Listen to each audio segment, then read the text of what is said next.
संन्यास योग का वर्णन है। गेयः स नित्य सन्यासी यो न द्वेष्टि न कांक्षति निर्द्वंदो ही महाबाहो सुखम बंधात् प्रमुच्यते। भगवान से 5वें अध्याय में अर्जुन ने पूछा कि हम सन्यासी किसको कहते हैं। आपने 4थे अध्याय में ज्ञान कर्म सन्यास तीनों बताया, पर हमारी ये समझ में नहीं आया कि सन्यासी किसको कहते हैं। क्या कोई व्यक्ति बिना वस्त्र के रहने लगता है, या कोई व्यक्ति अलग अलग ढंग के कपड़े पहनने लगता है, उसको सन्यासी कहते हैं। भगवान ने कहा ये तो बाहरी है, ये अलग अलग संप्रदाय ने अलग अलग प्रकार के रास्ते बनाया हुआ है। वैष्णव संप्रदाय ने सफेद और पीले रंग के कपड़े देख करके अपने संप्रदाय का रंग चुना है। जो शिव संप्रदाय को मानने वाले उन लोगों ने लाल वस्त्र को चुना हुआ है, गेरुआ रंग का वस्त्र। और जो व्यक्ति दिगंबर है, निर्मोही है, उदासीन है, उनके लिए केले के पत्ते की या तो पेड़ों की छाल पहन करके और अपने जीवन को व्यतीत करते हैं। तो ऐसे अलग अलग प्रकार के संप्रदाय, ये तो बाहरी दिखावा हो गया, परंतु उभरई अंग न होई निभाऊ काल नेम जिम रावण राहु। कोई भी व्यक्ति दाढ़ी बढ़ा करके लाल रंग के कपड़े पहन लेगा, कोई सोचेगा ये महात्मा है। वास्तव में भगवान ने बताया महात्मा कौन। गेयः स नित्य सन्यासी यो न द्वेष्टि न कांक्षति। जो व्यक्ति किसी से कभी ईर्ष्या और द्वेष न रखता, जो व्यक्ति अपने आप का बाहरी दिखावा ना करके सीधा और सरल बना रहता, जिस व्यक्ति के आचरण और व्यवहार से किसी को कोई कष्ट ना होता, जो किसी भी जीव की हिंसा ना करता, गेयः स नित्य सन्यास न द्वेष्टि न कांक्षति। उसको अगर कुछ कोई कह देता है तो भी उससे कोई फर्क नहीं पड़ता, कोई उसकी प्रशंसा करता है तो भी नहीं, और कोई गालियां दे देता है तो भी उसकी परवाह नहीं करता। तो ऐसे व्यक्ति को सन्यासी कहा गया है।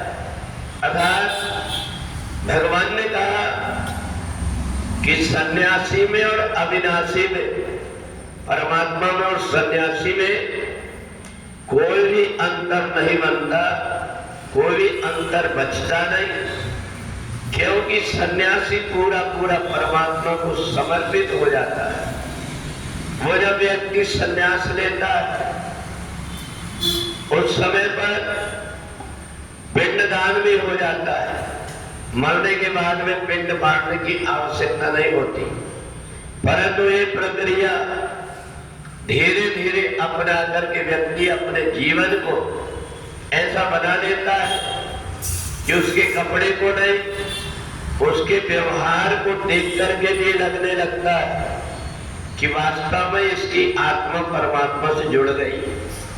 और जो व्यक्ति ऐसे प्रकार के आचरण करता है उसका फिर कभी बंधन नहीं होता, जन्म और मरण के चक्कर में नहीं पड़ता, वो भगवान का पार्षद बन जाता है।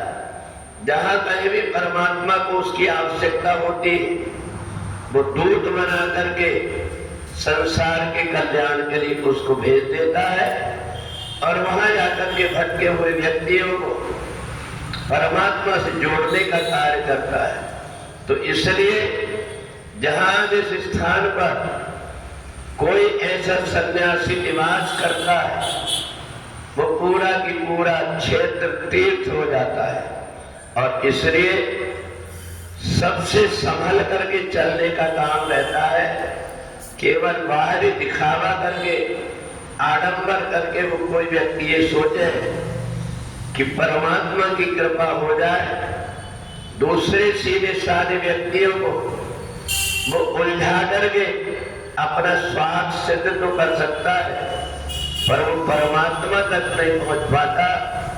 इसलिए जीवन में जो जितना गंभीर, सीधा, सहज और सरल बन करके परमात्मा की सेवा में लगा रहता है, वास्तव में वही व्यक्ति सन्यासी कहलाता है। और इसलिए 5वें अध्याय में भगवान ने बताया किसी भी जीव की कोई हिंसा नहीं ना की जाए। तो इसलिए बहुत समझ करके चलना पड़ता है। कई बार अलग अलग प्रकार के व्यक्ति संसार में रहते हैं।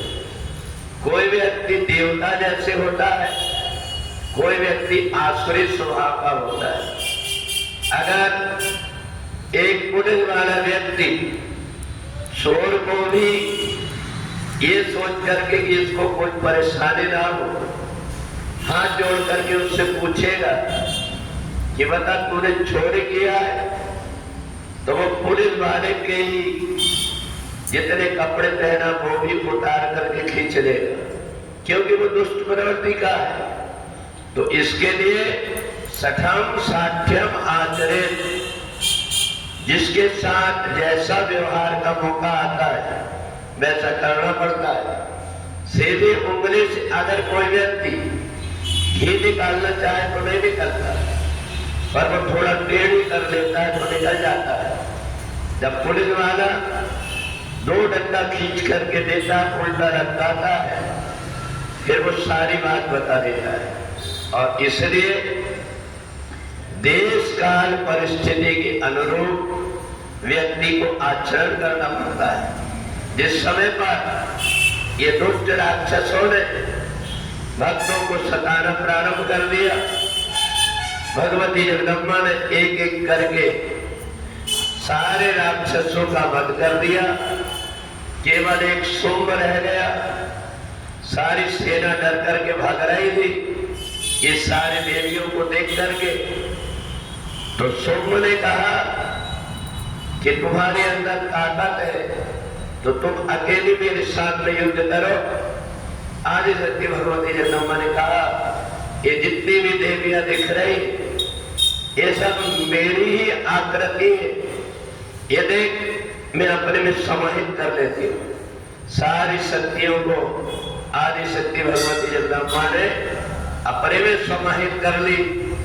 और जब सौम्य युद्ध करने के लिए आया, कभी आकाश में चले जाए, कभी पृथ्वी में चले जाए, परंतु आदि शक्ति भगवती जगदम्बा से युद्ध में ज्यादा देर टिक नहीं पाया। आदि शक्ति भगवती जगदम्बा ने जो भी रूप धारण करे, पृथ्वी से लेकर के आकाश तक उसके अस्त्र शस्त्र को काट करके और उसको जमीन में पटक दिया। जैसे वो बाहर भागने लगा, अपनी तलवार से उसका सिर काट करके अलग कर दिया। अब तो सारे देवता प्रसन्न हो गए, सारे राक्षस मारे गए थे।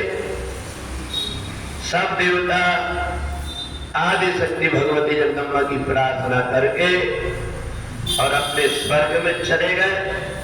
इसलिए नवरात्रि में जो भी व्यक्ति आदि शक्ति भगवती जगदम्बा के चरित्रों को सुनता है, भगवती जगदम्बा उनके यहाँ लक्ष्मी बन करके निवास करती है। उनके परिवार में सुमति आ जाए। इसलिए हम लोग नवरात्रि में आदि शक्ति भगवती जगदम्बा की आराधना करते हैं। इन चरित्रों को करने वाली भगवती जगदम्बा ने चाहती तो अपनी नेत्र मात्र से, हुंकार मात्र से उनको भस्म कर सकती थी, परंतु अस्त्रों का प्रयोग इसलिए किया कि इनको मरने के बाद में सदगति प्राप्त हो जाए। इसलिए अपने हाथ से भगवती जगदम्बा ने उन सारे राक्षसों का उद्धार कर दिया। तो इस प्रकार से आदि शक्ति भगवती जगदम्बा की जो जिस प्रकार से बन सकता है आराधना करता है, नवरात्रि में दर्शन करता है, 1 वर्ष तक के भगवती जगदम्बा की उसके ऊपर कृपा बनी रहती। बोलिए जगदम्बा मैया